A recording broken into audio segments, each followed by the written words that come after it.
So considering the time of year, coming into Easter, we're gonna make some hot cross buns. It's a lovely enriched, sweet kind of brioche style dough. And then it's flavored with a little bit of spice, a little bit of allspice, a little bit of cinnamon. We're gonna actually add some orange zest, a little bit of vanilla, and some dried fruits.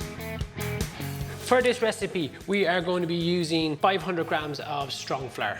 To flavor our dough, we are literally adding in about a half a teaspoon of ground cinnamon, a half a teaspoon of allspice, about a teaspoon and a half of vanilla extract. So you've got those lovely kind of warm spices. And then just for a little bit of citrus, we're adding in the zest of half an orange. So it just gives it a lovely freshness. You do need that little bit of spice for a hot cross bun, but like the addition of the vanilla, the lemon, or the orange, whichever you prefer, completely optional.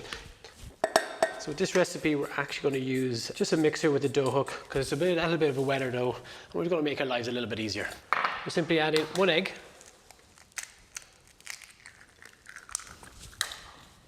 a teaspoon of salt, and we're going for 50 grams of brown sugar, just to get that little bit of sweetness to it. And then just to enrich our dough that little bit further, we're actually using milk. So we just warm it slightly just to take the chill off. And again, that's going to pour that straight in.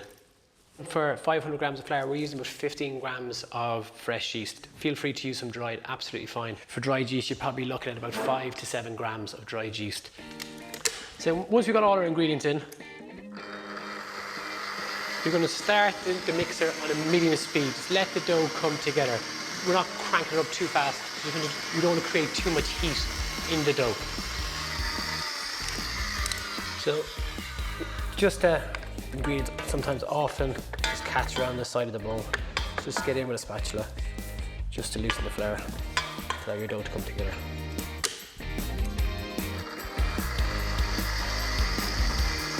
Continue kneading.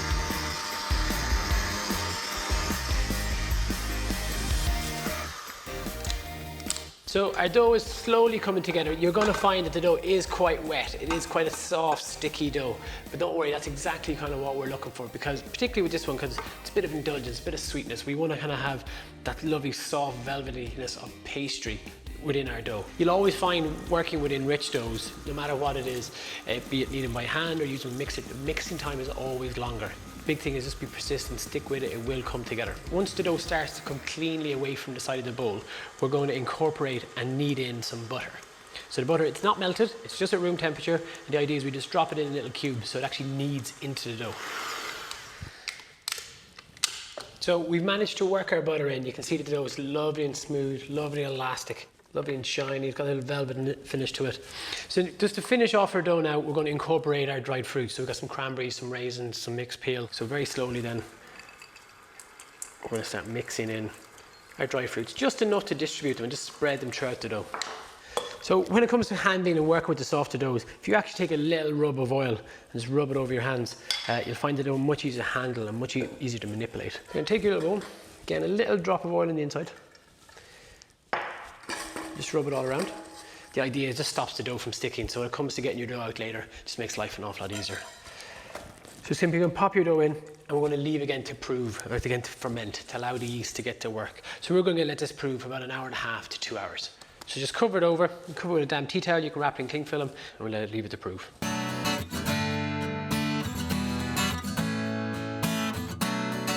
So you can see our dough, it's alive and well. We're simply turning our dough straight out onto the table. This is a little bit of a softer dough, so we might use a tiny bit more flour on the table as we work it. Like we would with all our breads, we're simply knocking our dough back. We're knocking the air from it. We're equalizing the internal temperature. We're going to stop in our initial cycle, and we're creating a new one. So now what we need to do is we need to portion our dough. So just by kind of cutting it and stretch it out, allows you much easier to eye. So you're not just kind of cutting lumps and pieces off it. I recommend using the scales if you're not used to portioning dough. So we want about 90 grams. It's kind of a really nice portion. Even as you cut into the dough, you can see that there's a good spread of fruit throughout it, which is exactly what we want. This is going to give us about a dozen. In this case, it's looking like a baker's dozen. What I want to do now is we need to roll them to rough little rounds. Try resist that temptation to cover the entire table in loads and loads of flour, because you think it's helping, but it's actually not, it's hindering you. We need the dough to grip that table. And if you put in loads and loads of flour, you find the dough slides rather than actually rolling. Because the dough is a little bit softer, best thing is just to flour your hands. So when you're rolling it, we work the dough from here into here. So it kind of rolls in the palm of your hand. Sitting across your knuckles, apply pressure, push the dough into the table, big circle, keep your fingertips on that table, a little bit faster, and you should be left with a nice little ball. And eventually, you'll do it with 2 hands. So we're simply going to take our little baking tray, which we've just lined with a little bit of parchment paper, just to ensure our dough doesn't stick. Tiny dusting of flour. I'm just going to give it a second little roll, which just tightens it up even further, which gives our dough a better shape. So these will get improved for about another hour, at which time then they're going to double in size, and then we're going to apply the crust to them just before we bake them off. They've been proven beautifully. You can see that they've pretty much doubled in size. So just before they hit the oven, we're going to give it a nice brush of egg wash, just a little beaten egg and a little pinch of salt. Just a pinch of salt just helps to break down the protein in the egg white. So it's just not quite as stringy then when you're trying to brush it on. Nice brushing all over, it just helps to give a nice golden finish then as it bakes. Gives your hot cross bun a beautiful shine.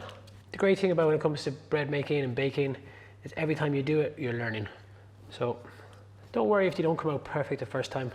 And each time you do it, they're just getting better and better. Believe me, you should have seen the first few loaves I ever baked. I'm pretty sure if I looked at them now, it'd be pretty horrific. So we can't call it a hot cross bun unless we put the crust on top of it. So we got 100 grams of flour, take about 40 grams of icing sugar, 50 to 60 mils of milk, just so we get the right consistency. So then just bring it all together. It should just have a slight drop in consistency because we need to be able to pipe it. So into a piping bag, we'll just cut off the end and simply a line straight across each one, in fact, to create the cross. Or if you're a big kid yourself, like I am, just because of the amount of sugar in it, the richness in it, they would tend to caramelize. So we bake it at a lower temperature. We set the oven to about 200, and the bake time is just about 15 minutes. 15 to 16 minutes.